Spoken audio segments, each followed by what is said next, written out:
Bueno, pues buenas tardes a todos. Bienvenidos al ciclo de conferencias que se titula El espejo, la sombra, cartografías epistemológicas. Y les doy una breve introducción. Existe una presuposición, la cual considera que la comprensión de la realidad se logra gracias a los procedimientos que permiten entenderla como si ésta fuera el reflejo que se obtiene a través de un espejo. Pero esa es una idea entre muchas otras que buscan describir el modo como se obtiene el conocimiento. Cada una de esas perspectivas están ligadas a un específico fundamento epistemológico, el que aquí se asocia metafóricamente con un reflejo.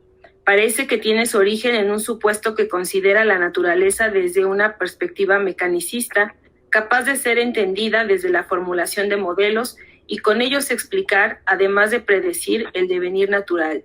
Si bien existen antípodas que proponen otros horizontes y diferentes concepciones que es necesario conocer, ya que en cada uno de esos enfoques pareciera que la epistemología se convierte en la sombra que todo investigador está obligado a seguir y con ella acompaña sus trabajos, esto en ocasiones imposibilita considerar quizá por el desconocimiento otras formas de atender los objetos de estudio.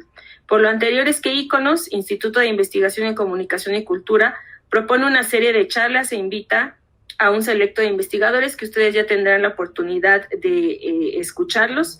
En esta ocasión empezamos con Epistemología de las Ciencias Naturales del doctor José Cortés Zorrilla y pues le doy la palabra al doctor.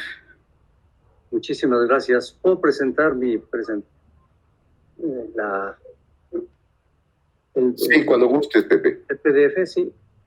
En lo que comparte la pantalla les comento que es egresado de la Facultad de Medicina de Veterinaria y Zootecnia de la UNAM. Realizó un posgrado en Biología de la Reproducción Animal y Reproducción y Producción Animal por parte de la UAM y la UNAM. Hizo estancias postdoctoral en Suecia. Fue ayudante de profesor de asignatura en la Facultad de Veterinaria en la UNAM. Es investigador del Instituto Nacional de Investigaciones Pecuarias y profesor investigador del Departamento de Zootecnia en Chapingo. Ha sido profesor de tiempo indeterminado del Departamento de Biología de la Reproducción en el área de investigación en sistemas de producción agropecuarios. Pues muchísimas gracias por la presentación. En primer lugar, buenas tardes a todos los asistentes. Quisiera agradecer la invitación que me hizo el Instituto de Investigaciones de Comunicación y Cultura, especialmente el doctor José Rafael Mauleón Rodríguez. Esta participación en este ciclo de conferencias pues se enmarca dentro de una serie de presentaciones sobre la misma temática. Por mi formación en el área de ciencias biológicas, voy a abordar esta parte de epistemología de las ciencias naturales. Bueno, primeramente quisiera agradecer a José Ernesto Cortés Reyes, diseñador gráfico y pintor, por haber seleccionado unas imágenes para pues ir incorporándolas en mi presentación. Aquí tenemos una alegoría que se refiere... Pepe, no estamos viendo la presentación. Ah, perdón. ¿Ya? Sí, ahora sí. Ahora sí, perdón. Si la pones a toda la... exacto. Sí.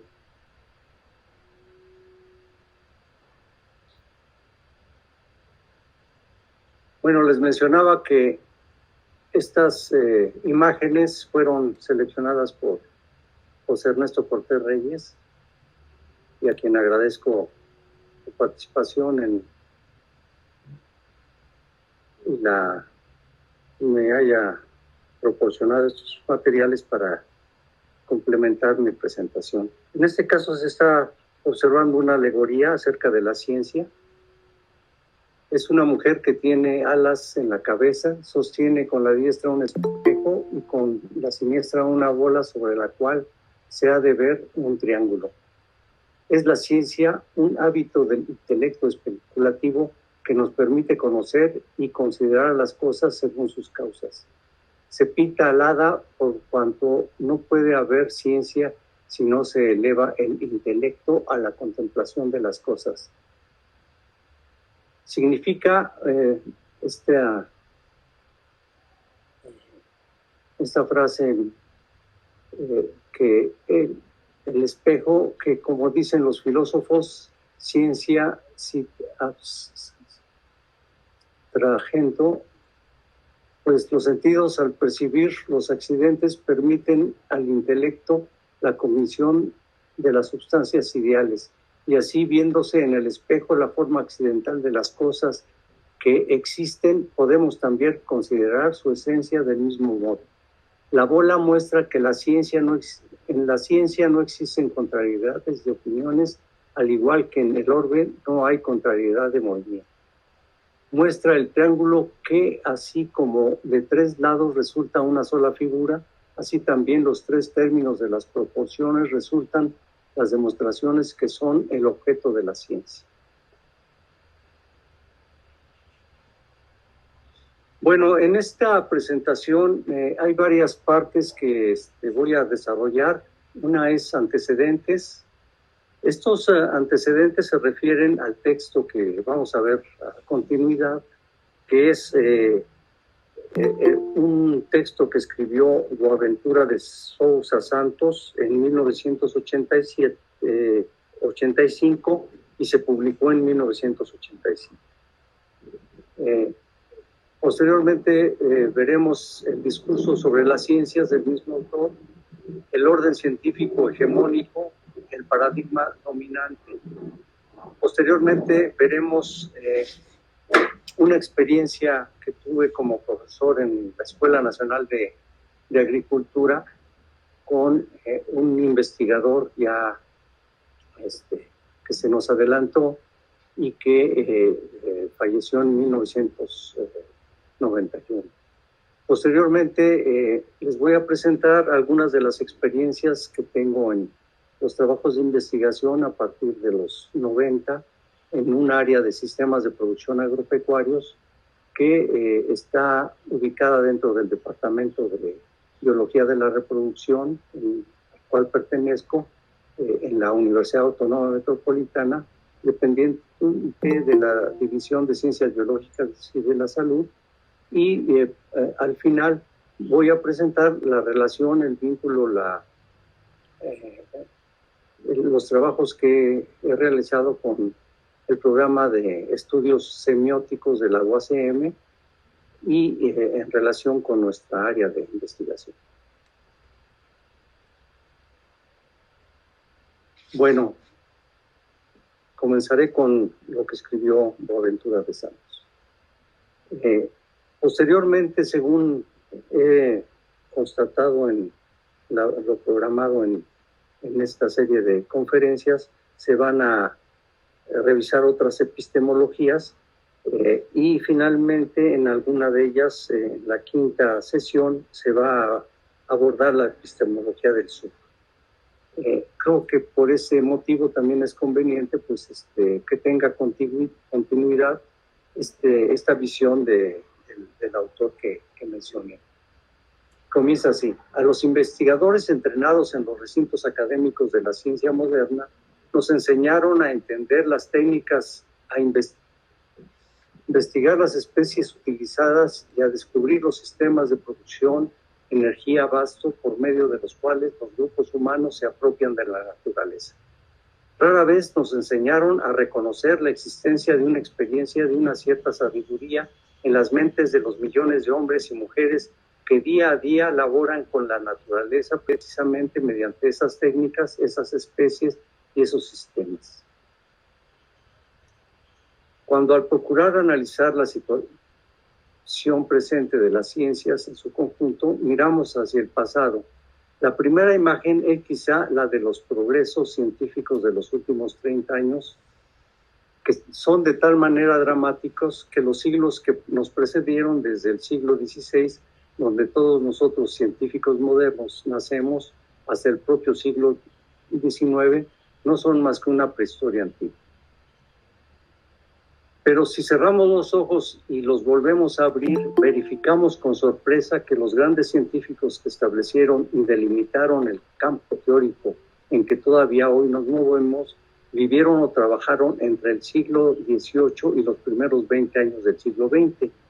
Y de tal modo es así que es posible decir que en términos científicos vivimos todavía en el siglo XIX y que el siglo XX todavía no comenzó ni tal vez comience antes de terminar. Y esto también pues lo podemos observar en la situación de confinamiento debido a la pandemia que estamos padeciendo. El autor continúa: tengo conmigo un niño que hace precisamente 235 años hizo algunas preguntas simples sobre las ciencias y los científicos. Las hizo al inicio de un ciclo de producción científica que muchos de nosotros juzgamos está ahora llegando a su fin. Ese niño fue Jean-Jacques Rousseau.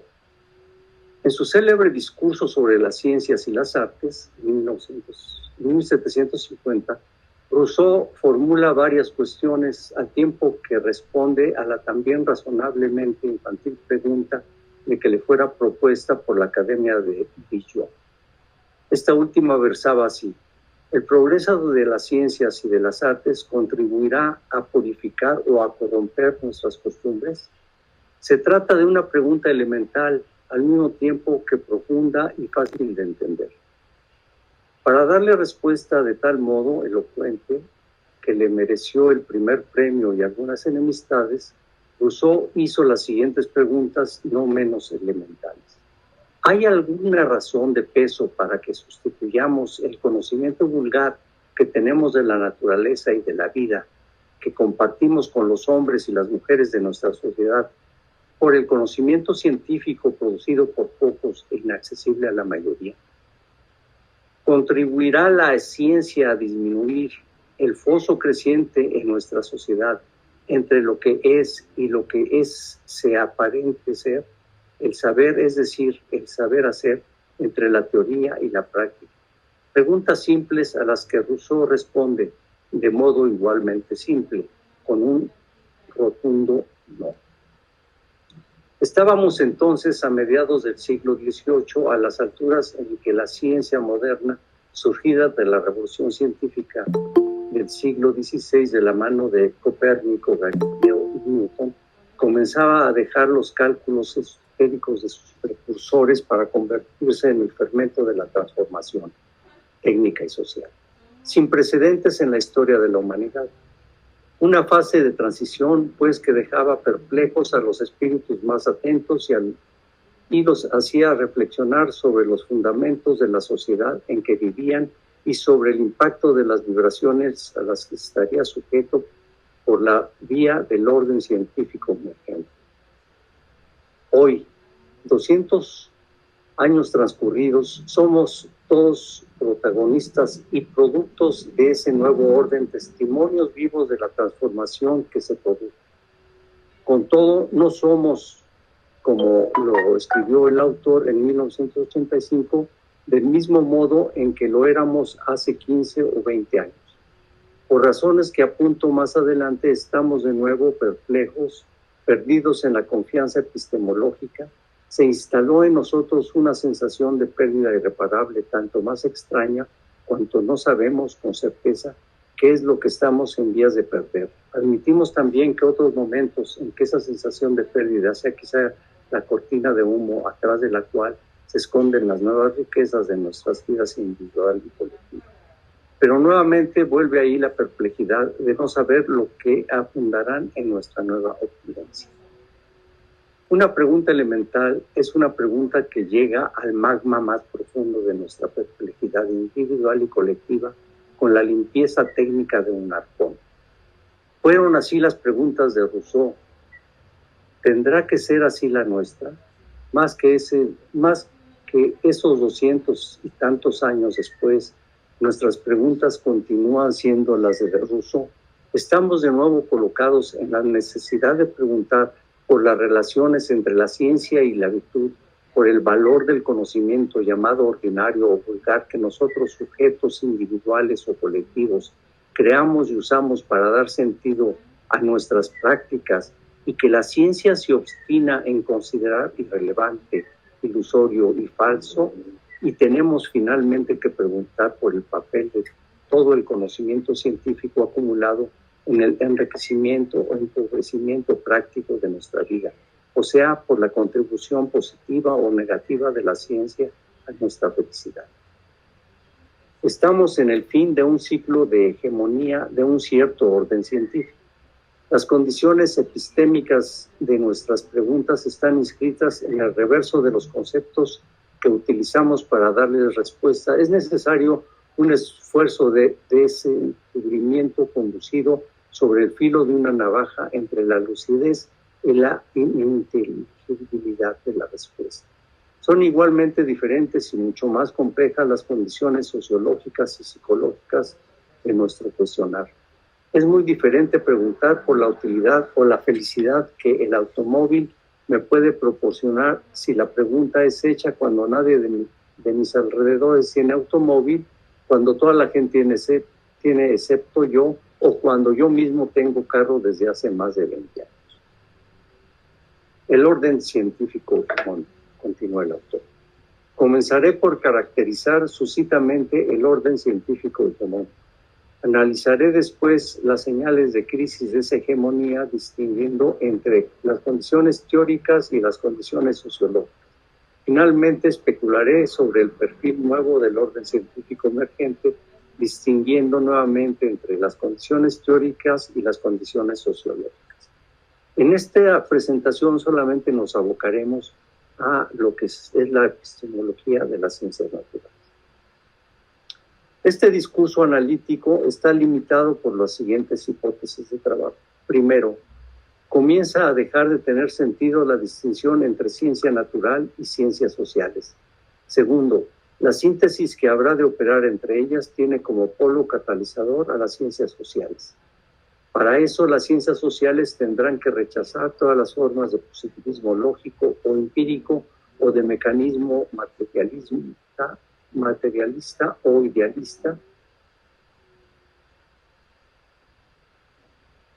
con la consecuente revalorización de lo que se convino en llamar humanidades o estudios humanísticos. Cuarto, esta síntesis no se propone una ciencia unificada, ni siquiera una teoría general, sino tan solo un conjunto de pasajes temáticos donde convergen caudales de agua que hasta ahora concebimos como objetos teóricos estancados. Quinto, a medida que se diera esta síntesis, la distinción jerárquica entre conocimiento científico y conocimiento vulgar tendrá a desaparecer, y la práctica será el hacer y el decir de la filosofía de la práctica. El paradigma dominante. El modelo de racionalidad que preside la ciencia moderna se constituyó a partir de la revolución científica del siglo XVI y fue desarrollando en los siglos siguientes básicamente en el dominio de las ciencias naturales. Aunque con algunos presagios en el siglo XVIII, es solo en el siglo XIX cuando este modelo de racionalidad se extiende a las emergentes ciencias sociales. A partir de entonces puede hablarse de un modelo global de racionalidad científica que admite variedad interna, pero que se distingue y defiende por vía de fronteras palpables y ostensiblemente vigiladas de dos formas de conocimiento no científico y por lo tanto irracional, potencialmente perturbadoras e intrusas: el sentido común y las llamadas humanidades o estudios humanísticos, en los que se incluirán, entre otros, los estudios históricos, filosóficos, jurídicos, literarios, filosóficos y teológicos. Siendo un modelo global, la nueva racionalidad científica es también un modelo totalitario, en la medida en que niega el carácter racional a todas las formas de conocimiento que no se pautaran por sus principios epistemológicos y por sus reglas metodológicas. Es esta su característica fundamental y la que mejor simboliza la ruptura del nuevo paradigma científico con lo que se les precede. Está identificada con creciente definición en la teoría heliocéntrica del movimiento de los planetas de Copérnico, en las leyes de Kepler sobre las órbitas de los planetas, en las leyes de Galileo sobre la caída de los cuerpos, en la gran síntesis del orden cósmico de Newton y finalmente la conciencia filosófica que le confiere Bacon y sobre todo Descartes. Esta preocupación por testimoniar una ruptura fundacional que posibilita una y solo una forma de conocimiento verdadero está bien patente en la actitud mental de sus protagonistas, en su asombro sobre sus propios descubrimientos y en la extrema y al mismo tiempo serena arrogancia con que se miden con sus contemporáneos. Para comprender esta confianza epistemológica es necesario describir, aunque fuera sucintamente, los principales trazos del nuevo paradigma científico. Conscientes de lo que lo separa del saber aristotélico y medieval aún dominante, no es solo una mejor observación de los hechos, como sobre todo una nueva visión del mundo y de la vida. Los protagonistas del nuevo paradigma conducen una lucha apasionada contra todas las formas de dogmatismo y de autoridad. Esta nueva visión del mundo y de la vida reconduce a dos distinciones fundamentales. Por un lado, entre el conocimiento científico y el conocimiento del sentido común, y por otro lado, entre naturaleza y persona humana. Al contrario de la ciencia aristotélica, la ciencia moderna desconfía sistemáticamente de las evidencias de nuestra experiencia inmediata. Tales evidencias que están en la base del conocimiento vulgar son ilusorias. Como bien lo resalta Einstein en el prefacio al diálogo sobre los grandes sistemas del mundo, Galileo se esfuerza denotadamente por demostrar que la hipótesis de los movimientos de rotación y traslación de la Tierra no están refutados por el hecho de que no observamos cualesquier efectos mecánicos de esos movimientos, o sea, por el hecho que la Tierra nos parece detenida y quieta. Por otro lado, es total la separación entre la naturaleza y el ser humano. La naturaleza es tan solo extensión y movimiento, es pasiva, eterna y irreversible, mecanismo cuyo elemento se puede desmontar y después relacionar bajo formas de leyes, sin tener otra cualidad o dignidad que nos impida revelar sus misterios. Develamiento que no es contemplativo, más bien activo, ya que apunta a conocer la naturaleza para conocerla y dominarla. Como dice Bacon, la ciencia hará de la persona humana el señor y poseedor de la naturaleza. Con base en estos supuestos, el conocimiento científico avanza por la observación no comprometida y libre, sistemática y hasta donde sea posible riguroso de los fenómenos naturales. En Novum Organum opone a la incertidumbre de la razón entregada a sí misma la certeza de la experiencia ordenada. Al contrario de lo que piensa Bacon, la experiencia no dispensa a la teoría previa, el pensamiento deductivo e incluso a la especulación, pero fuerza a cualquiera de ellos a no dispensar en tanto instancia de confirmación última a la observación de los hechos. Este texto, hecho por Boaventura de Santos, se basa en el pensamiento crítico, como ustedes seguramente se han dado cuenta. Con base a estos supuestos, el conocimiento científico avanza por la observación no comprometida y libre, sistemática y hasta donde sea posible rigurosa de los fenómenos naturales. Esto ya lo digo.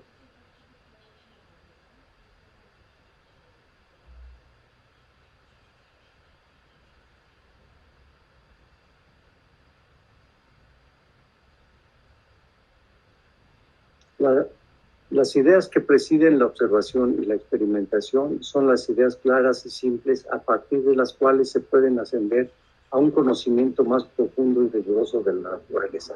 Esas ideas son las ideas matemáticas. Las matemáticas proporcionan a la ciencia moderna no solo el instrumento privilegiado del análisis, sino también la lógica de la investigación e incluso el modelo de representación de la propia estructura de la materia. Para Galileo, el libro de la naturaleza está escrito en caracteres geométricos y Einstein no piensa de modo diferente. De este lugar central de la matemática en la ciencia moderna derivan dos consecuencias principales. En primer lugar, conocer significa cuantificar. El rigor científico se calibra por el rigor de las mediciones. Las cualidades intrínsecas del objeto son, por así decir, descalificadas y en su lugar pasan a imperar las cantidades en que eventualmente se pueden traducir lo que es cuantificable es científicamente irrelevante. En segundo lugar, el método científico se basa en la reducción de la complejidad. Conocer significa dividir y clasificar para después poder determinar relaciones sistemáticas entre lo que se separó. Ya en Descartes, una de las reglas del método consiste precisamente en dividir cada una de las dificultades en tantas parcelas como sea posible y requerido para resolverlas mejor. La división primordial es la que distingue entre condiciones iniciales y leyes de la naturaleza. Las condiciones iniciales son el reino de la complicación del accidente y donde es necesario seleccionar las que establecen las condiciones relevantes de los hechos a observar. Las leyes de la naturaleza son el reino de la simplicidad y de la regularidad, donde es posible observar y medir con rigor.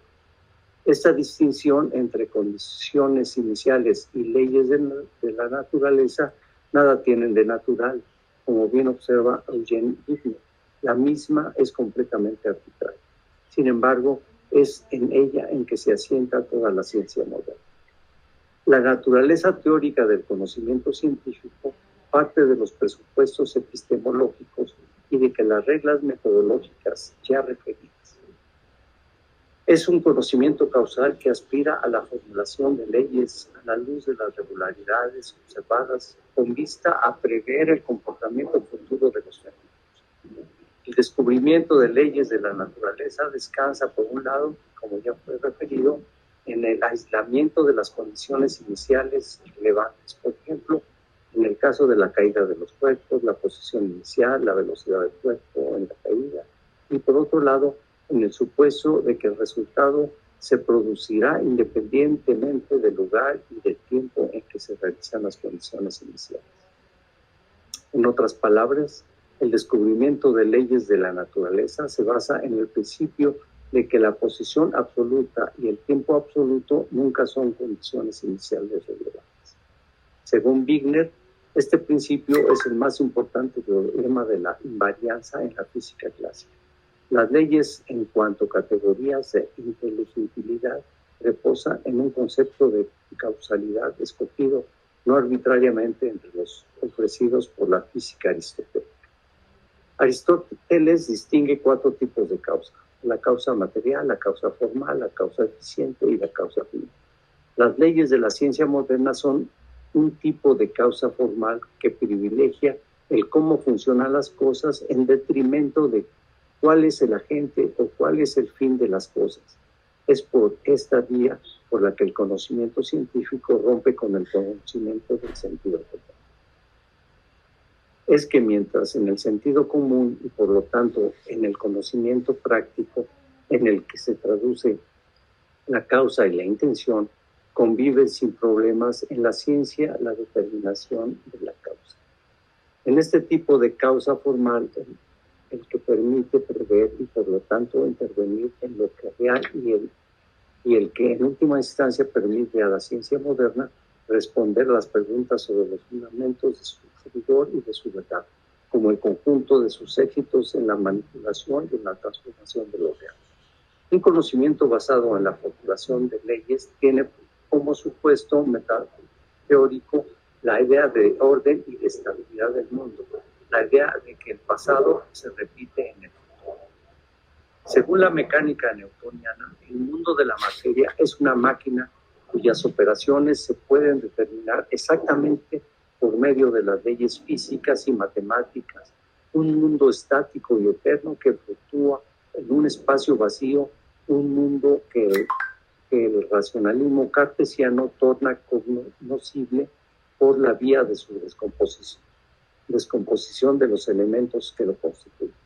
Esta idea del mundo máquina es tal modo poderosa que se va a transformar en la gran hipótesis universal de la época moderna, el mecanicismo. Puede parecer por sorprendente y hasta paradójico que una forma de conocimiento basada en tal visión del mundo haya venido a constituir uno de los pilares de la idea del progreso que cobra cuerpo en el pensamiento europeo a partir del siglo XVIII y que es la gran señal intelectual de la ascensión de la burguesía. Pero la verdad es que el orden y la estabilidad del mundo son la precondición de la transformación tecnológica del orden. El determinismo mecanicista en el horizonte preciso de una forma de conocimiento que se pretende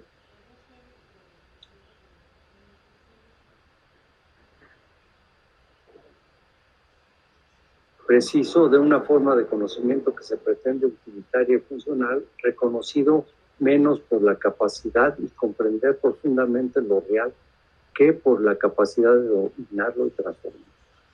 En el plano social, es ese el horizonte cognitivo más adecuado a los intereses de la burguesía ascendente que se sitúa en una sociedad en que comenzaba a dominar el estadio final de la evolución de la humanidad, el estado positivo de Comte, la sociedad industrial de Spencer y la solidaridad orgánica de Durkheim. De ahí que el presagio de Newton y de las leyes simples a que se reducía toda complejidad del orden cósmico haya convertido a la ciencia moderna en el modelo de racionalidad hegemónica, que poco a poco se trasladó del estudio de la naturaleza hacia el estudio de la sociedad. Tal como fue posible descubrir las leyes de la naturaleza, sería igualmente posible descubrir las leyes de la sociedad, según Bacon, Vicuña y Montesquieu, que son los grandes precursores. En el siglo XVIII, este espíritu precursor es ampliado y profundizado, y el fermento intelectual, que de ahí resulta la Ilustración, creará las condiciones para la emergencia de las ciencias sociales del siglo XIX. La conciencia filosófica de la ciencia moderna, que tuviera en el racionalismo cartesiano y en el empirismo baconiano sus primeras formulaciones, vino a condensarse en el positivismo ochocentista. Dado que, según solo hay dos formas de conocimiento científico: las disciplinas formales de la lógica y de las matemáticas y las ciencias empíricas, según el modelo mecanicista de las ciencias naturales. Las ciencias sociales nacerán para ser empíricas. El modo en que se asumió el modelo mecanicista fue, sin embargo, diverso. Distingo dos vertientes, menciona el autor. La primera, sin duda dominante, consistió en aplicar en la medida de lo posible al estudio de la sociedad todos los principios epistemológicos que presidían al estudio de la naturaleza desde el siglo XVI. La segunda, durante mucho tiempo marginal, pero hoy cada vez más practicada, consistió en reivindicar para las ciencias sociales un estatuto epistemológico y metodológico propio, con base en la especificidad del ser humano y su distinción polar en relación con la naturaleza.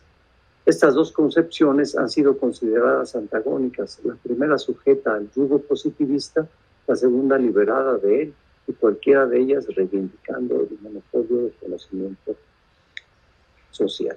Seguramente cuando se presente la epistemología de las ciencias sociales se va a profundizar en estos aspectos. Bueno, como otra parte de esta presentación, voy a presentar lo que se definió como tecnología agrícola tradicional. Como ya se mencionó en la presentación, yo estuve en la Escuela Nacional de Agricultura como profesor en el departamento de zootecnia, y ahí tuve contacto con Efraín Hernández Xolocotzi, que fue uno de los científicos mexicanos más fecundos y congruentes. A continuación voy a presentar algunos viñetas y va a terminar con un video del profesor, del maestro, del doctor Efraín Hernández Xolotl. Poco a poco, a través de los años, escribió el maestro, poco a poco, a través de los años, como resultado de contactos constantes con agricultores y actividades agropecuarias en diversas partes de México, se empezaron a definir en mi mente y en mi ejercicio profesional los postulados relacionados con lo que se ha llamado el estudio de la tecnología agrícola tradicional. En este enfoque, los agricultores juegan un papel central como gestores, receptores y transmisores de técnicas de producción agrícola integral y como conservadores de una cosmovisión que es conveniente aproximar a la de tipo occidental científica en un esfuerzo de buscar nuevas opciones de solución a problemas agrícolas actuales.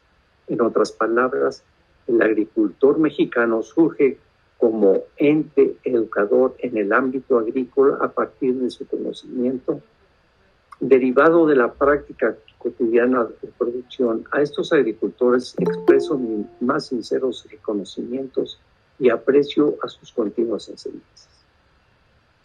Debido a falta de antecedentes agronómicos en México, al tener la oportunidad de realizar observaciones de agricultor con relación a su conocimiento del medio ecológico, la interpretación de los fenómenos, la toma de decisiones, la persistencia de sus técnicas, el proceso de cambio de sus técnicas, etcétera, y como resultado de contactos constantes con agricultores y actividades agropecuarias en diversas partes de México, se empezaron a definir los postulados con los que se ha llamado el estudio de la tecnología agrícola tradicional. La búsqueda de alternativas de desarrollo agrícola para comunidades campesinas en México es una actividad con antecedentes que se remontan al momento de la imposición del modelo de la Revolución Verde en el Estado mexicano, sustentada en la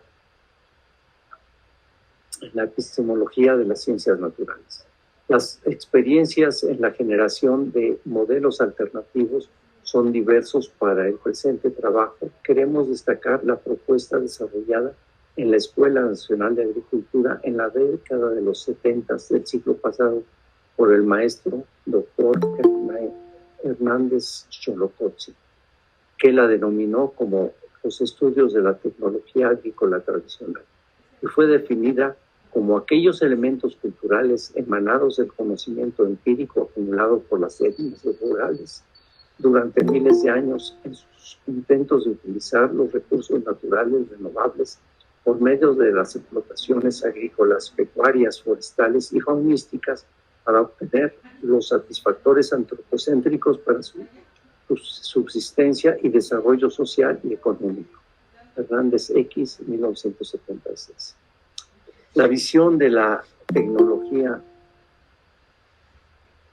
agrícola tradicional surge a contracorriente de la visión modernizadora de la Revolución Verde y práctica la investigación, la formación de recursos humanos y la extensión agrícola. La tarea es conocer las tecnologías utilizadas por los campesinos tradicionales, particularmente indígenas. El avance logrado por el estudio de la tecnología agrícola tradicional fue sobresaliente y posteriormente se convirtió en referente de las etnociencias en general y de la agroecología. La experimentación agrícola buscaba mejorar las condiciones de producción en las parcelas de los productores y a partir de los problemas y recursos disponibles de ellos, los resultados llevaron a experimentar secuencias de usos de herbicidas, dosis de fertilizantes, fertilizaciones, entre otras. Los resultados apuntan hacia un desarrollo agrícola alternativo a la visión de modernización, situación que fue planteada por Hernández X. Como nos encontramos ante la tarea de lograr un desarrollo agrícola en una población con antecedentes históricos, sociales y bases filosóficas diferentes a una sociedad cuya agricultura desarrollada desearíamos utilizar como pauta para dicho desarrollo. El legado de Hernández X sobre las tecnologías tecnología agrícola tradicional. Fue visionario en su tiempo a raíz de los avances actuales de las etnociencias, la descolonización, equidad epistemológica, epistemología del sur, ecología de saberes y el diálogo de saberes. Bueno, a continuación voy a, si me hacen favor de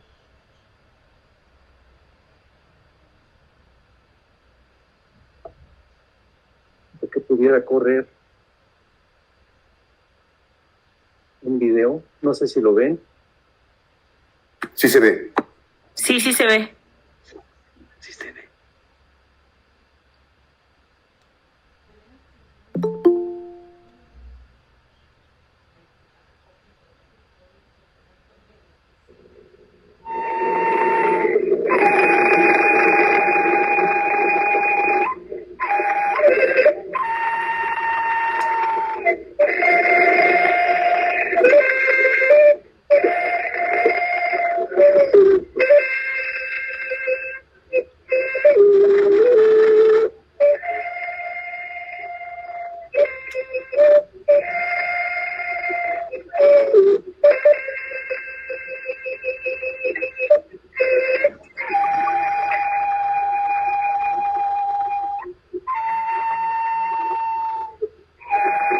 Las milenarias civilizaciones mesoamericanas habían logrado un gran acervo de conocimientos que fueron trastornados por la brutal invasión occidental. A pesar de dicha destrucción, muchos elementos de las culturas mesoamericanas persistieron, gracias a los pueblos que supieron guardar la tradición de sus ancestros, particularmente en la agricultura y en el manejo de los recursos naturales. La supervivencia de las tecnologías tradicionales, consideradas obsoletas o atrasadas, está vinculada al enorme acervo de conocimientos que son resultado de experiencias acumuladas y sistematizadas durante milenios. Estas tecnologías aún responden a maneras propias de ver el mundo y de entender la naturaleza con esquemas de valores profundamente arraigados.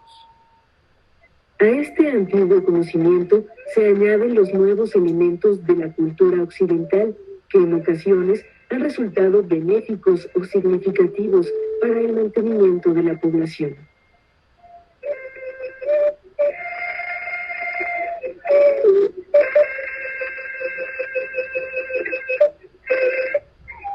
Este gran conjunto de conocimientos tradicionales que poseen grupos indígenas y campesinos sobre su ambiente y sus recursos constituye la ciencia campesina o ciencia de Guarache, como le llamó el maestro Efraín Hernández Xolocotzi. La ciencia campesina ha sido poco explorada, inclusive ignorada. En este programa, el maestro Xolo nos habla de la importancia de estos conocimientos para resolver algunos problemas de la sociedad moderna, para futuras investigaciones, para la creación de una ciencia propia y para la definición de políticas de uso y manejo sustentable de los recursos naturales. Señalábamos que hemos tenido interés en entender lo que es la agricultura y cómo es que se puede mejorar. En ese interés encontramos que hay dos formas de adquirir conocimiento. Una es empírica y otra la llamada científica occidental. La empírica se refiere al sistema que usan los pueblos y que está basado en experiencia personal y en prueba y acierto.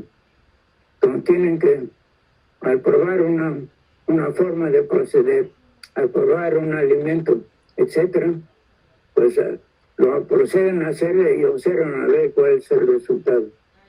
Yo he dicho que la definición de muchas de las plantas útiles de México debe de haber costado muchos dolores de barriga, si es que no varias muertes.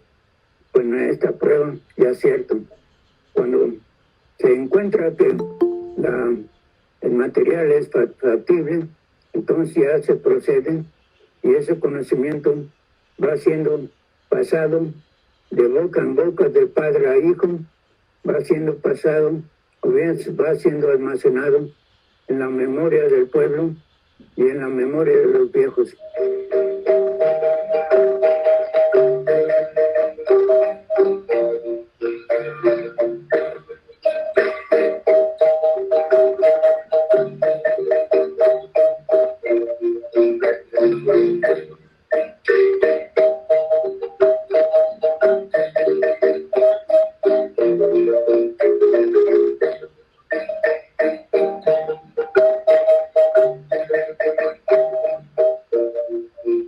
Uno de los aspectos más interesantes que me ha tocado ver es como un tzotzil llevaba a su hijo al campo de cultivo y regresando platicaba con su hijo y venía bailando de regreso a su casa. Había logrado un día de trabajo fructífero. Esta forma de prueba y error entonces nos ha dado un acervo de conocimiento muy amplio, parte del cual es lo que estamos tratando de registrar en la actualidad. Tiene muchas enseñanzas que aportar a nuestros problemas. Dentro de eso, encontramos que no es una serie de conocimientos exclusivamente para beneficio propio, es para beneficio de la comunidad. Y no solamente es cuestión de producir, sino también es cuestión de conservar. En el análisis que estamos haciendo ahorita de los estudios de Yucatán, encontramos que tienen toda una serie de actividades conservadoras del recurso. El recurso principal es la vegetación, y la conservan, como digo, en diversas formas, muchas de las cuales desde luego ya están siendo abandonadas por este embate de un aspecto más capitalista en la actividad.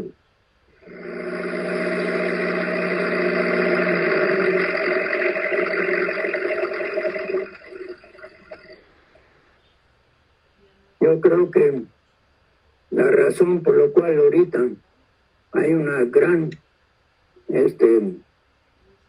popularidad que podemos llamar de los estudios etnobotánicos es porque nos estamos fijando que ahí hay aportes de todas magnitudes para los problemas actuales. La cuestión de plantas alimenticias. Se han localizado más de 1.500 plantas que usa la gente, pero que no, muchas de las cuales no han sido auspiciadas en mayor grado y que bien podemos usarlas para resolver ciertos problemas de alimentación propia. Por otro lado, se está reuniendo un gran acervo de plantas medicinales. Este resultado de prueba y error. Ahora, ¿cómo es que esto ocurre? Es uno de los grandes retos que tenemos para aprender a dilucidar cómo es que ocurre el proceso de conocimiento en estos casos. Este es uno de los campos más activos ahorita en la etnobotánica en México, de definir estas plantas versus características, identificarlas con exactitud versus contenidos químicos versus efectos, etc.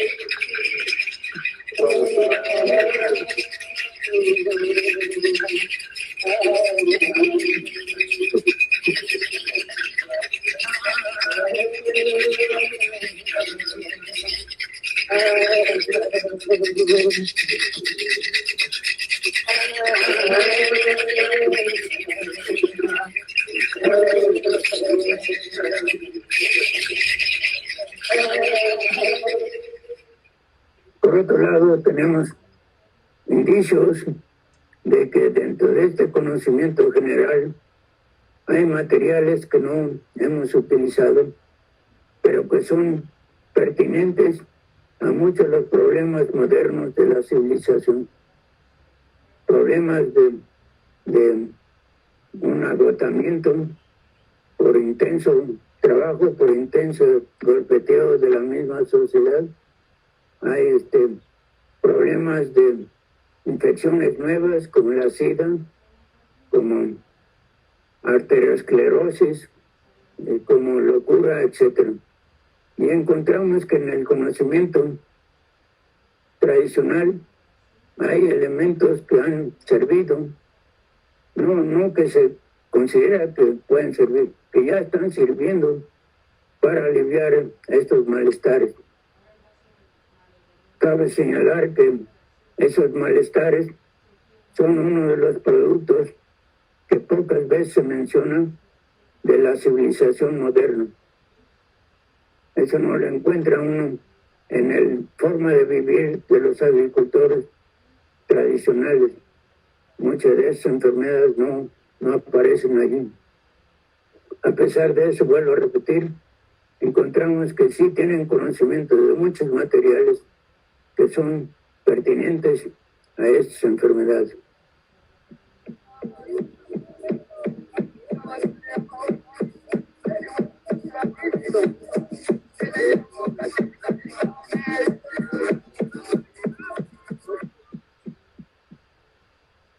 Por otro lado, el estudio ya más detenido de las prácticas agrícolas nos están dando un conocimiento más íntimo de cuál es el mejor manejo de nuestros cultivos para la cosa que nos interesa, que es la producción. Ahora, esto no descarta la aportación que nos puede dar la genética, etcétera. Pero cabe señalar que aún con esa aportación es importante tomar en cuenta estos conocimientos tradicionales.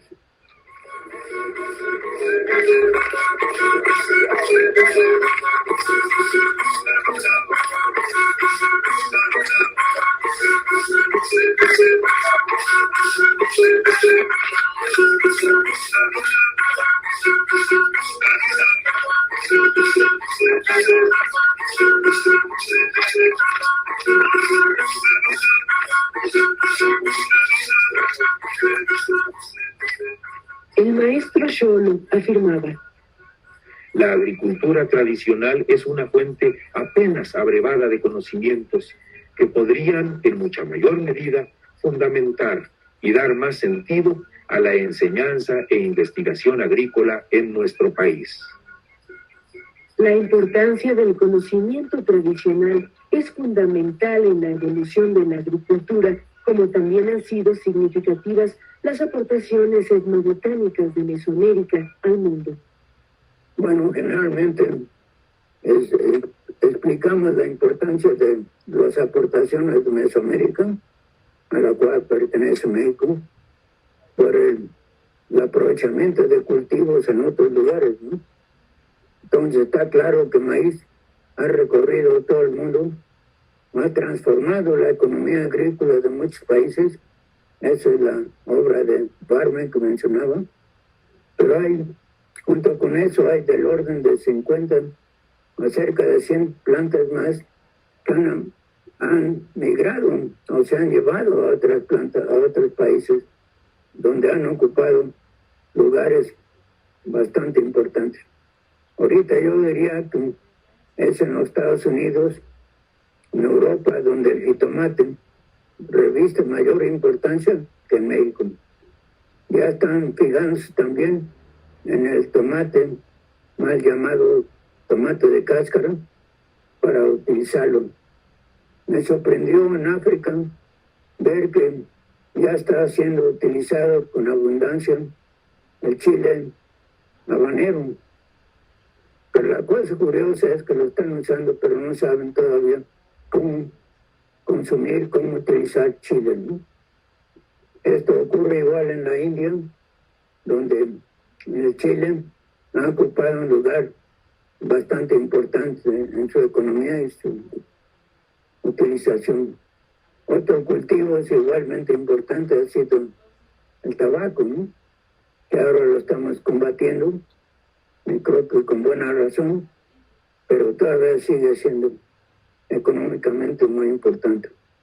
El cacao, que aparentemente fue domesticado, que no se origina aquí, pero aquí fue domesticado, está siendo usado cada vez de mayor envergadura en otros países.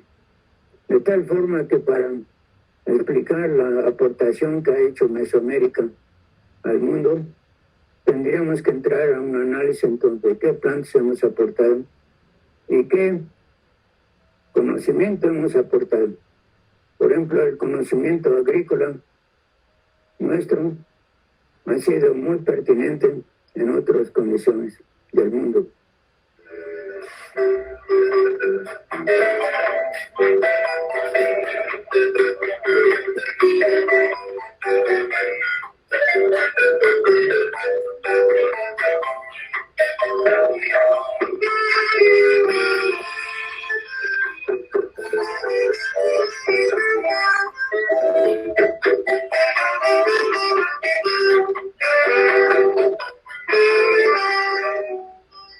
La presente entrevista fue realizada en octubre de 1990. Posteriormente, en una de sus últimas apariciones públicas durante la entrega del premio botánico que lleva su nombre, el maestro Xolo se refirió así al estudio de la tecnología tradicional y del conocimiento campesino. De este trabajo nos hemos ido, por ejemplo, al estudio de la tecnología tradicional.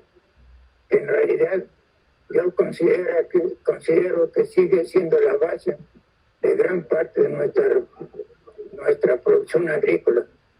Y es la base para la enseñanza de cómo producir. Creo yo que en ese aspecto no hemos aprovechado totalmente las enseñanzas de buenos agricultores que hay desde Yucatán hasta Sonora. Ahí hemos tenido la oportunidad de que algunos de ellos han servido de maestros, algunos investigadores que hemos mandado allá. Pero el conocimiento que reúnen todavía no acabamos de recopilar. Tiene muchos aspectos que nos pueden dar opciones para algunos de los problemas que tenemos ahorita en México en el aspecto agrícola.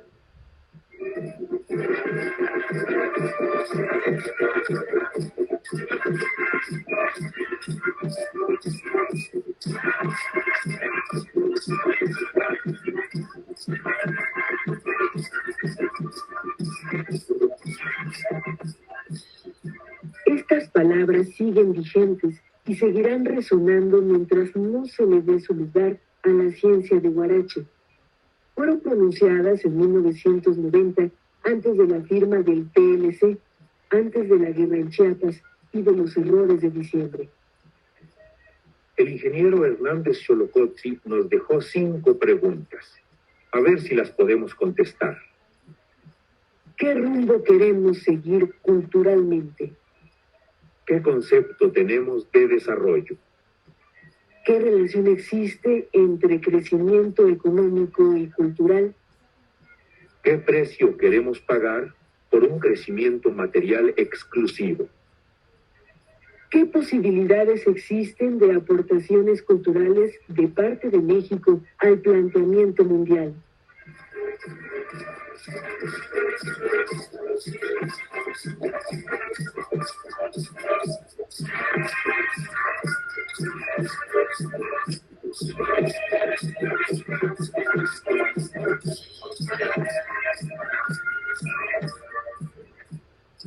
El maestro Xolo propició la creación de bancos de germoplasma, jardines botánicos, centros regionales, reservas naturales y herbarios, y sobre todo nos enseñó a respetar a los depositarios de este valioso conocimiento agrícola tradicional.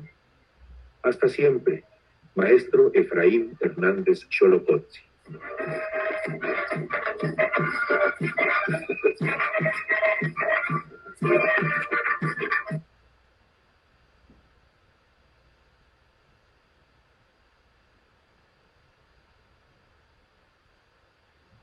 Bueno,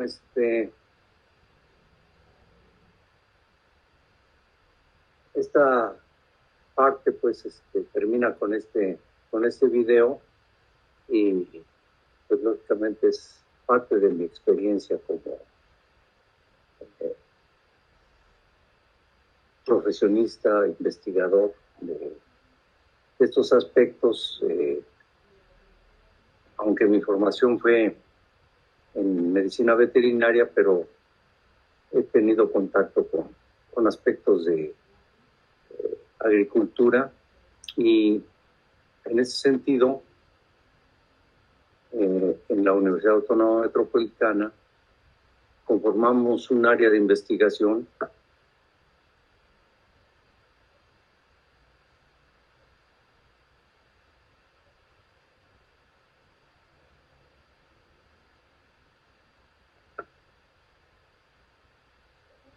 Disculpen, creo que no se estaba escuchando.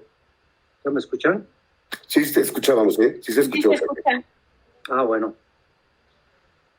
Pensé que no se estaba escuchando.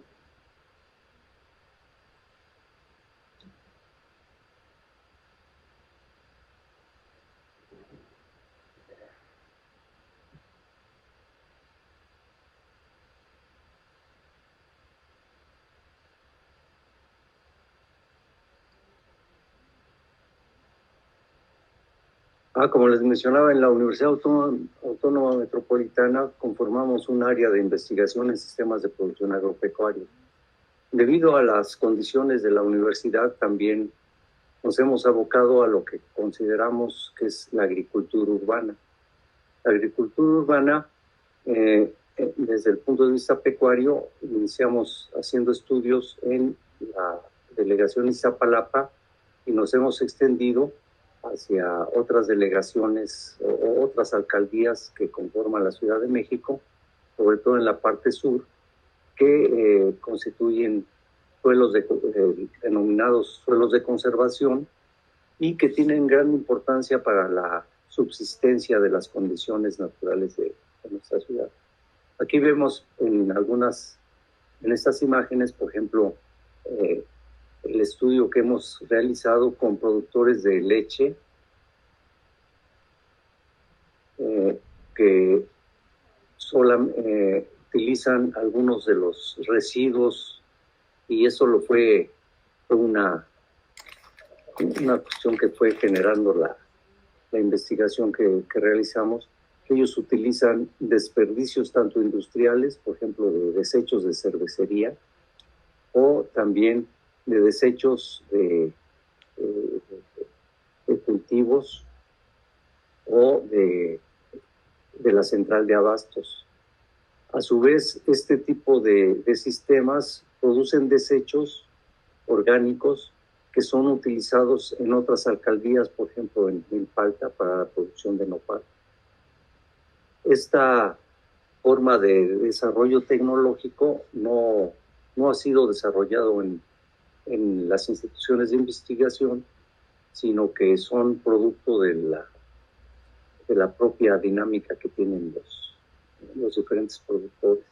Como les mencionaba, nos fuimos extendiendo hacia estudios en las alcaldías de Xochimilco, de Milpalta, iniciando estudios en la delegación Iztapalapa, principalmente en lo que es la central de abasto, que produce una gran cantidad de desperdicios orgánicos que son utilizados por los productores para la alimentación de los animales y sus desechos son posteriormente utilizados en otras alcaldías.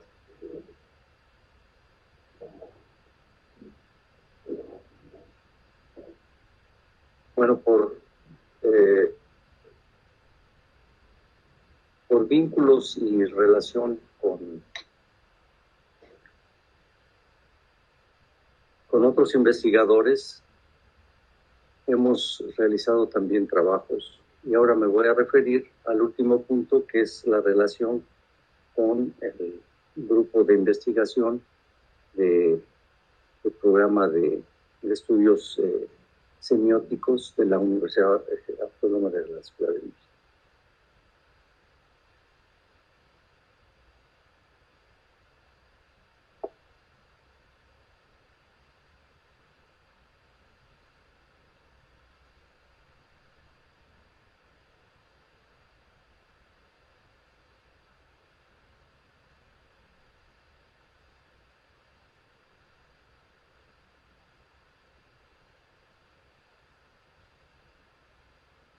Bueno, aquí es un ejemplo de un artículo que se realizó. Colaboramos con la doctora Graciela Sánchez Guevara, que es profesora de iconos. Y este artículo es sobre la elaboración de un modelo semiótico discursivo para la comunicación participativa, el desarrollo, en el caso del módulo de validación tecnológica. Este trabajo lo realizamos en la Sierra Norte de Puebla con un grupo de ganaderos denominados Gabat.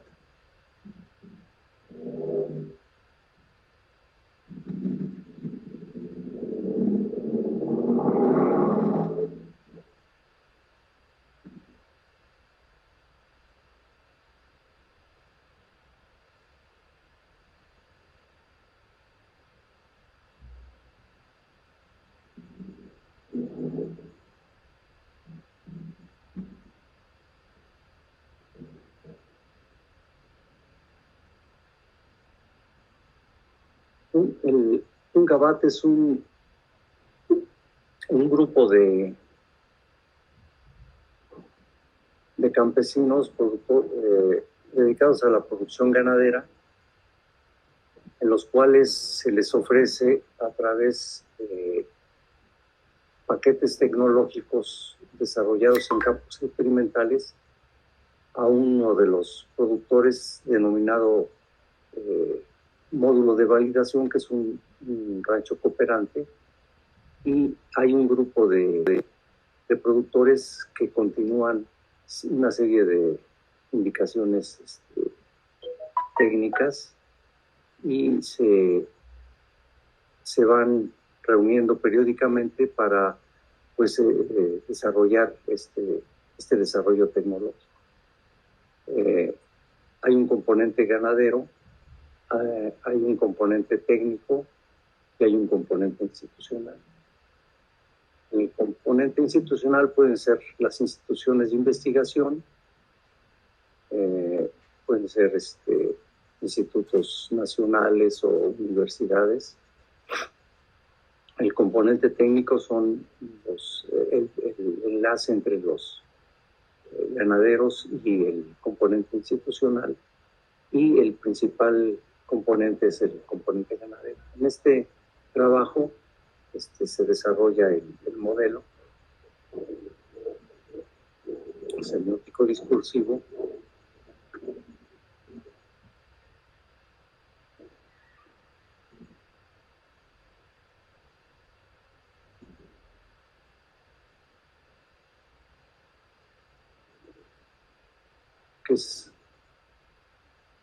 que es este modelo elaborado por la autora, en el cual pues están los sujetos poseedores de los saberes empíricos, los sujetos poseedores de los saberes técnicos y los sujetos poseedores de los saberes académicos. Todo este trabajo, pues, como les mencionaba, se realizó en este tipo de unidades de producción. Hay otros trabajos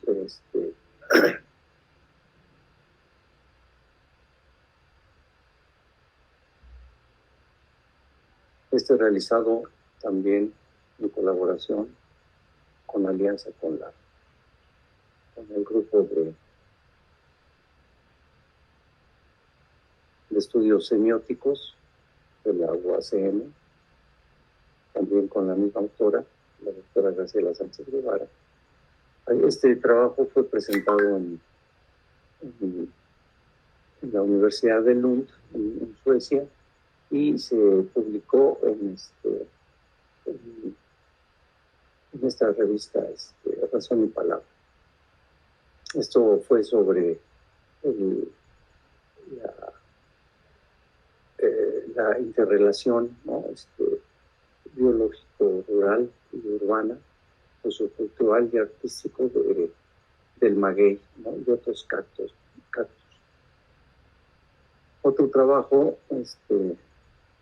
también realizado en la misma alianza, es la semiosfera del maíz, espacio semiótico de convergencia de la naturaleza y de la cultura.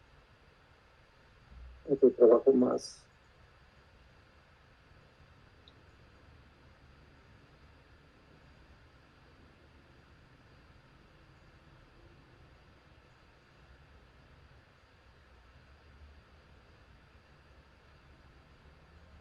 es este que ven ustedes, que es las identidades culturales y alimenticias en México, un sistema complejo transdisciplinario.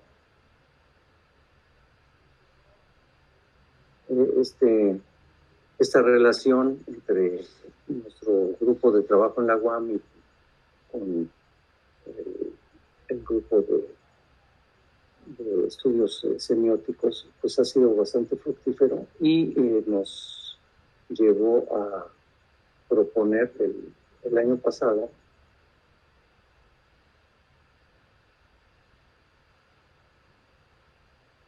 un proyecto ante CONACYT que fue patrocinado finalmente y en el cual se propuso que se hiciera un seminario sobre la innovación tecnológica en la agricultura de la Ciudad de México. En este documento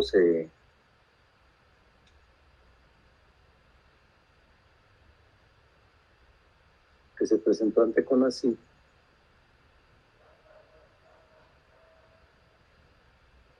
se definió primeramente pues, lo que es la agricultura urbana. La agricultura en la Ciudad de México constituye una actividad cuyo origen se remonta a la fundación de la Gran Tenochtitlan, que fue uno de los centros urbanos de mayor importancia en Mesoamérica. El cultivo de la milpa con el maíz como producto principal estimuló la creación de los fundamentos tecnológicos, sociales, económicos y religiosos de la cultura milenaria. La llegada de la colonia y el cristianismo constituyó la fuerza potente para la diversificación cultural antigua sin perder su vínculo con el entorno y el núcleo indígena. La urbanización de la agricultura responde de esta manera a los intereses de la ciudad. La modernidad del siglo XX, no obstante su carácter destructor del medio ambiente, ha sido apropiada por el campesino urbano para adecuar la tecnología intensiva a sus propias formas de producción. Los nuevos valores de la sociedad occidental relacionados con su preocupación por la salud y la belleza han contribuido en el desarrollo de cultivos ancestrales. Por otra parte, la basura de la ciudad se ha destinado a la alimentación de los animales y los desechos de estos se depositan en las zonas agrícolas como fertilizantes del suelo. Con estas acciones, las zonas urbanas se convierten en regiones más sustentables. La agricultura urbana ha sido definida por diferentes autores como toda una forma de expresión agropecuaria para la producción de alimentos y o bienes para el hombre, que está beneficiada por la infraestructura de servicios de las concentraciones humanas urbanas. Bueno, este documento se presentó ante CONACYT y finalmente nos autorizaron y se realizó un evento, un seminario el mes de octubre del año pasado, el día 29 y 30 de octubre, con diferentes mesas, innovación tecnológica, sustentabilidad, geografía humana, complejidad. Y esto, bueno, fue en el entorno de la pandemia. Y participaron, pues, tanto la UACM como la UAM, la Universidad de Morelos, de Coahuila, y tuvimos un producto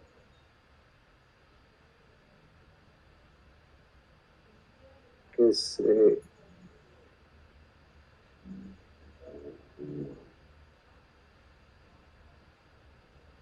una memoria que fue editada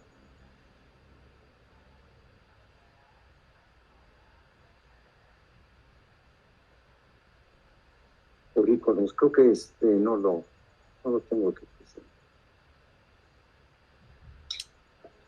Bueno, por mi parte sería toda la presentación. Si tienen algunas preguntas, me gustaría que tuviéramos una sesión de dudas, de preguntas, comentarios. Gracias, le agradezco mucho. Sí hay unas preguntas en el chat que me voy a permitir leerlas. Y empezamos con Rafael Mauleón. Dice, doctor Cortés, el video que presentaste es de hace 30 años y en tu experiencia, ¿qué tan frecuente es la aceptación del saber de las comunidades no académicas en el área de las ciencias biológicas en la actualidad?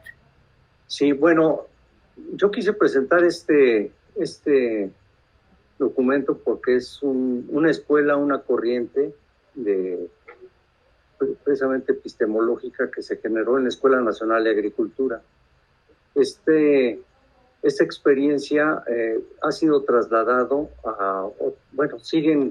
continúa la escuela, ahora Universidad Autónoma Chapingo, con toda esta corriente de colaboración con agricultores, con campesinos, y esto ha impactado al grupo de trabajo donde me he desarrollado dentro de la Universidad Autónoma Metropolitana, y precisamente uno de los resultados de este seminario que les mencioné del año pasado fue precisamente la relación y las experiencias. Se presentaron más de 60 trabajos con este tipo de investigación.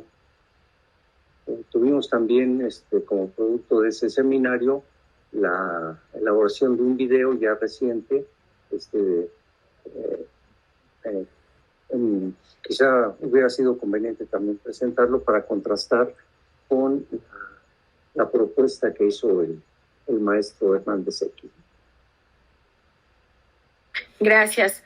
Hugo Angulo Fuentes dice, decía el ingeniero Xolo que muchos saberes de la agricultura de Huarache faltaban de registrar. Por lo anterior, le pregunto al doctor Cortés Zorrilla, desde su experiencia, ¿qué tan riguroso debe realizarse dicho registro? Sobre todo recopilando a través de la cercanía de los campesinos tradicionales.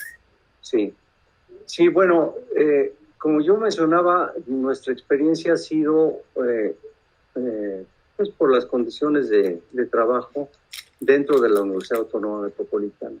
Nosotros hemos estado trabajando, como mencionaba, en el aspecto agropecuario en diferentes alcaldías, principalmente las de la región que nosotros denominamos de Xochimilco, pero que incluye también la alcaldía de Milpalta. Como mencionaba, por ejemplo, los productores que utilizan desechos de la central de abastos, utilizan estos desechos para alimentar animales, y los desechos de estas pequeñas explotaciones son trasladados hacia la zona de Milpalta para el cultivo de nopal.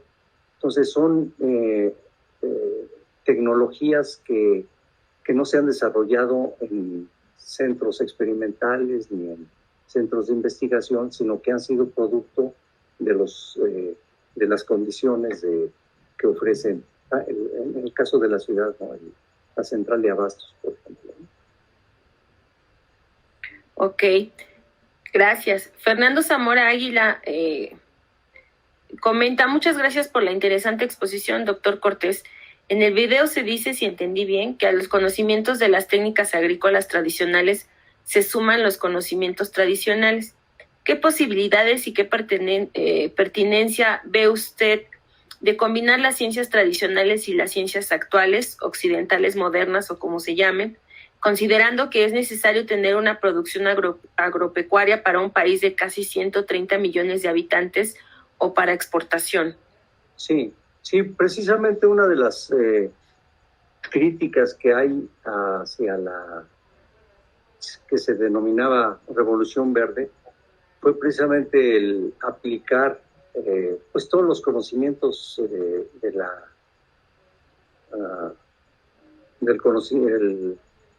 la epistemología de las ciencias naturales, sin considerar pues la experiencia previa de los campesinos. Y esta revolución verde se dio en un centro pues a nivel internacional que está localizado en el municipio de Texcoco, en el cual se conoce como Centro Internacional de Mejoramiento de Maíz y Trigo. Ahí surgió esta propuesta tecnológica de la Revolución Verde, en la cual se comenzaron a experimentar en monocultivos, combate, por ejemplo, de plagas, uso de fertilizantes químicos, que al extenderlos, al hacerlos en forma masiva, se denominó Revolución Verde porque se pensaba que con esa tecnología se iba pues, a alcanzar un nivel de producción altísimo, pero no se vieron las consecuencias de usar sustancias químicas como fertilizantes o plaguicidas, y esto fue pues deteriorando los recursos naturales, principalmente el suelo, que es un sustrato que tiene seres vivos, y hay relaciones vitales que son deterioradas por el uso tanto de fertilizantes que desequilibran los suelos, o el uso excesivo de plaguicidas. Actualmente se ha desarrollado y inició como una tecnología precisamente por indicaciones del maestro Hernández X, fue las técnicas agroecológicas. Ahora se consideran que son técnicas, una ciencia que es la agroecología, donde se ven las relaciones que hay, por ejemplo, para combate a las plagas a través de las mismas plantas. Hay plantas que tienen un efecto o atrayente a insectos, o se utilizan tés, por ejemplo, de plantas de tabaco para combatir ciertas plagas, ¿no? Y son mecanismos ya conocidos ahora como la agricultura orgánica. Entonces, donde ya el uso de sustancias químicas se utilizan o se propone que sean utilizados en mínima proporción, o de plano no utilizarlas, ¿no? Entonces se está haciendo un gran desarrollo de la agroecología, y precisamente en este seminario que les mencionaba que se presentó el año pasado, en el video presentamos todas las técnicas agroecológicas que actualmente se están llevando en algunas parcelas, por ejemplo, en Xochimilco.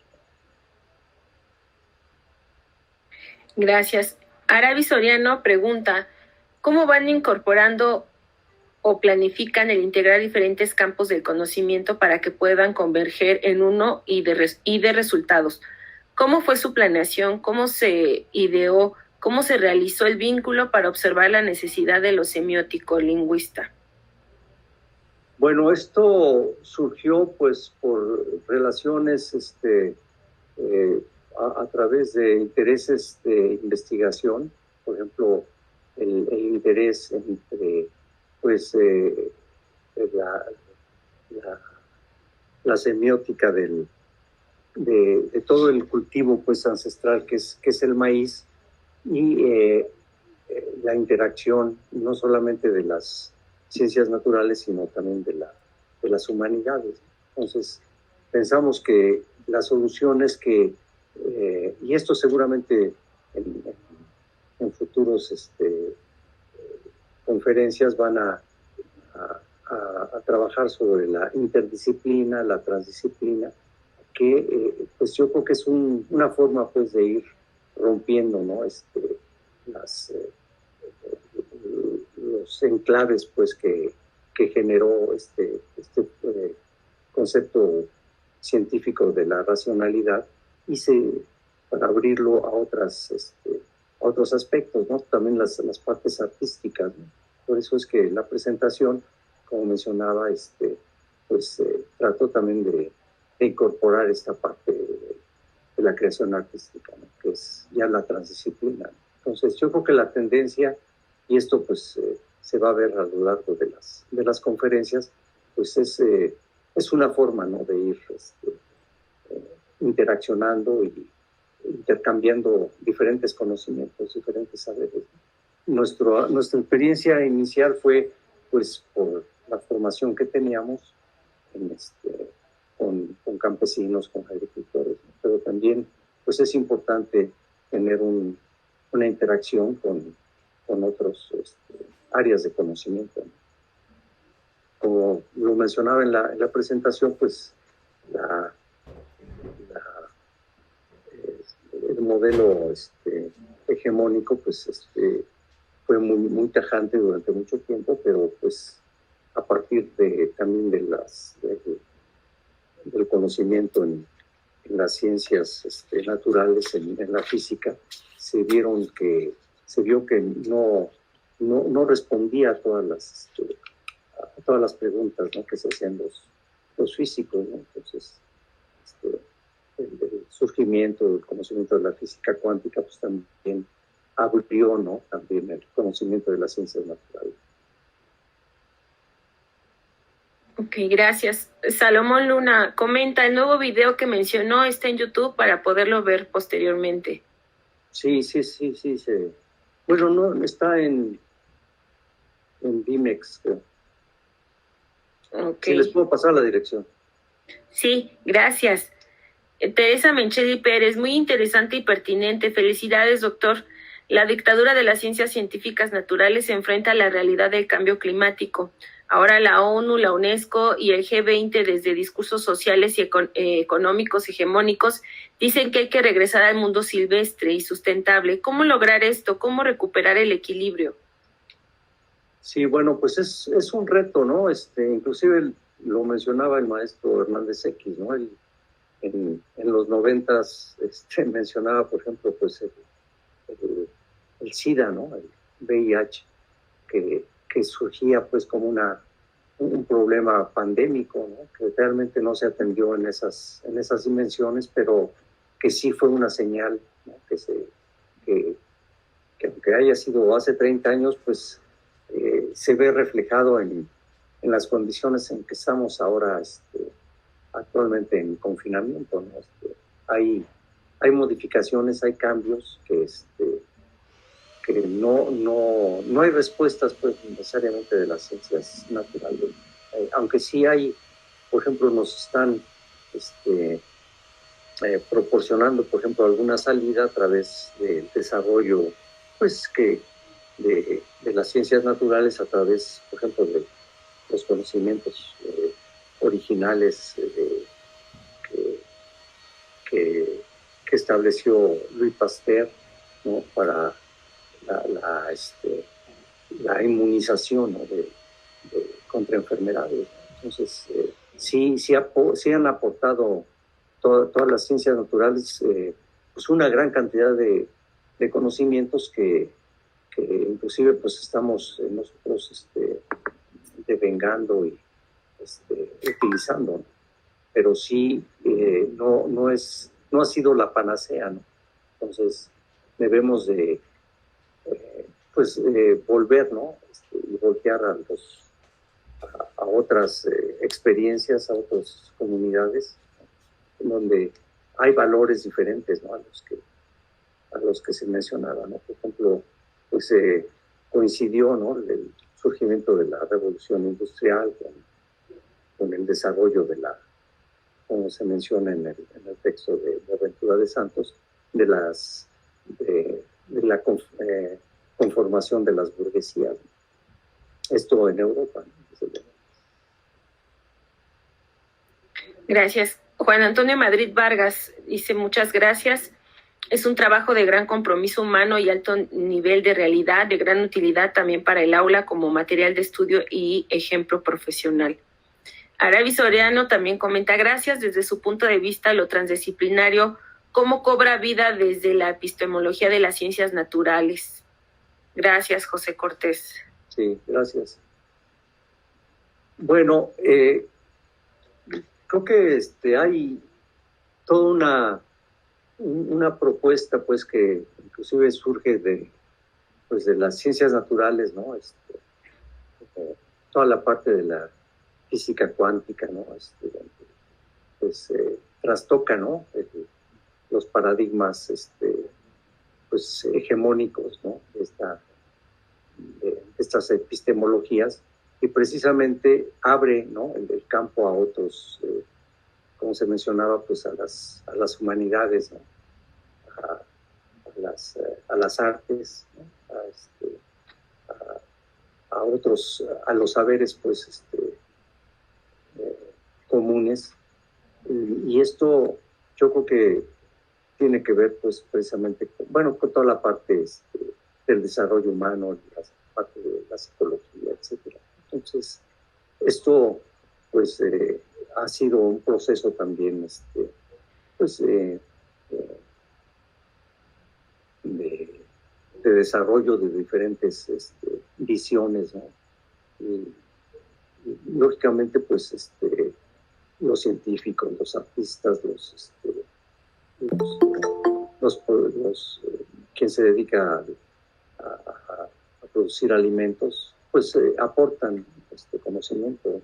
Entonces, yo creo que van a tener una sesión exclusivamente sobre transdisciplinariedad. Entonces, inclusive, pues inclusive hoy me llegó una invitación de un organismo en Texas, ¿no? De Atlas, donde están invitando a jóvenes investigadores a que se incorporen, ¿no? al estudio de la transdisciplinariedad. Entonces, yo creo que son desarrollos, ¿no? Yo, por mi formación y por cómo he ido abordando los problemas conjuntamente con otros colegas, pues hemos ido conformando grupos, ¿no? Formando alianzas, ¿no? Entre diferentes áreas de conocimiento, diferentes saberes. Gracias. Edwin Morón comenta, buenas noches, ¿qué tan importante considera que es incluir la perspectiva espiritual inherente a prácticas agrícolas de esa ciencia campesina para el paradigma transdisciplinar de las ciencias en general? Sí, bueno, pues como vimos en el video, pues hay muchos rituales, ¿no? Por ejemplo, todos la actividad agrícola tiene que ver también con la parte de la ritualidad, de la formación, por ejemplo, de calendarios, de observación, ¿no? Del transcurrir, ¿no? de las condiciones climáticas, etcétera, ¿no? Y esto, pues, va generando también conocimiento. Lógicamente, la parte, pues, ritual de los rituales es bastante notable, ¿no? Por ejemplo, en Xochimilco el Niñopa es un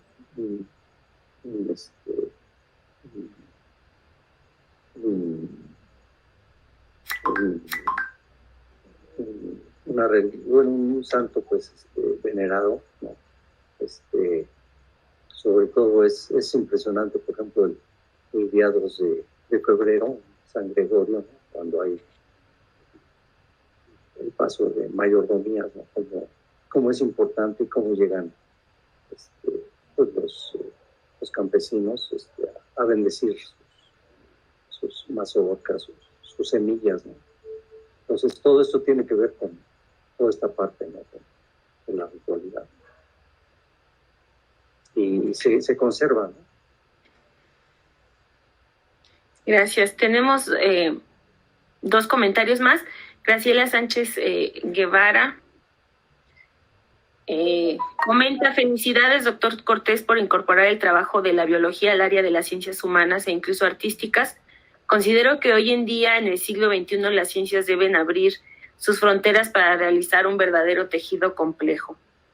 Beatriz López comenta, en la actualidad se está tratando de fomentar el rescate de estos conocimientos. Me parece fundamental que estos se difundan a través de las investigaciones que se realizan como contribución para su rescate, permanencia y difusión.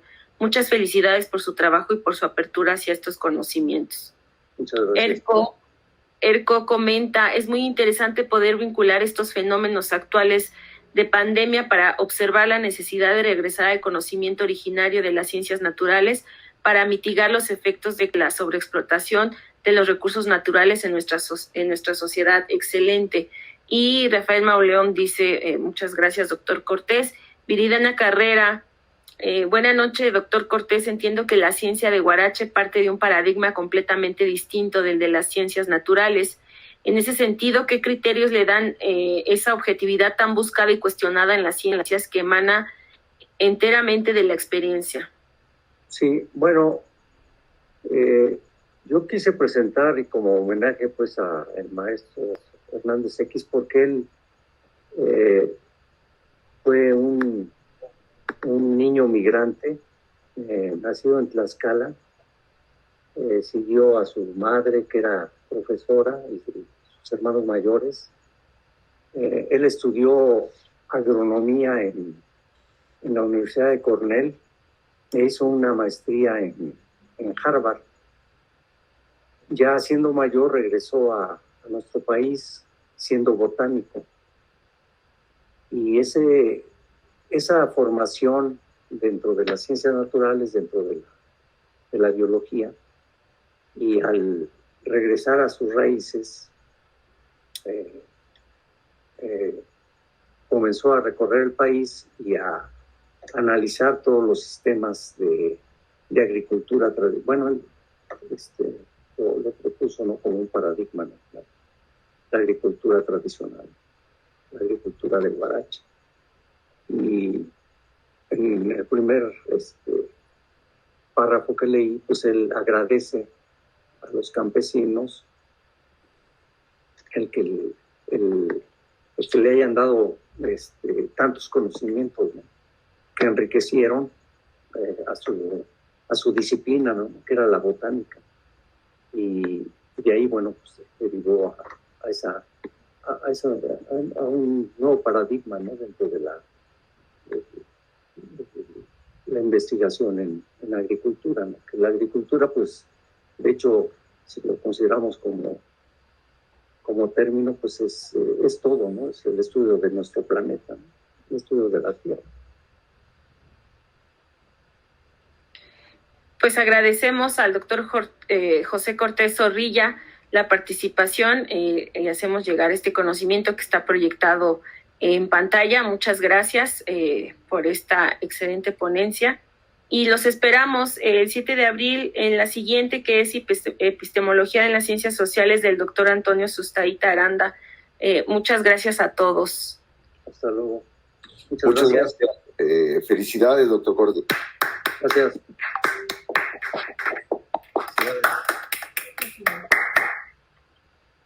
Buenas noches. Buenas noches.